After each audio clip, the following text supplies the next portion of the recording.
najis yang ada di dalam hati ini Bapak Ibu tidak pernah bisa disucikan dengan 7 lautan dan 7 samudra. Maka disinilah baginda Rasul menjelaskan kepada kita, wujuduka dzanbun.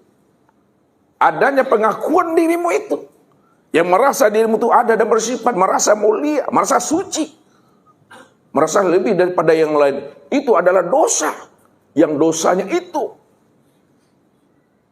adalah amat sangat besar. Bagaimana kita akan bisa sampai kepada Allah, akan usul kita kepada Allah, kalau di dalam hati dan rohani kita itu masih ada sebesar zarah sifat takbur, ujub, merasa diri kita ini ada di hadapan Tuhan. Ini yang disebut namanya udu'allah. Maka pantaslah baginda Rasul menjelaskan kepada kita ini, la tadkhulul jannata man kana fi qalbihi misqala dzarratin min kibir. Tidak masuk surga seseorang kamu, walaupun kamu dikatakan sebagai seorang ahli zikir, ahli ibadah. Tapi apabila ada di dalam hatimu sebesar zarah, muncul sifat takbur,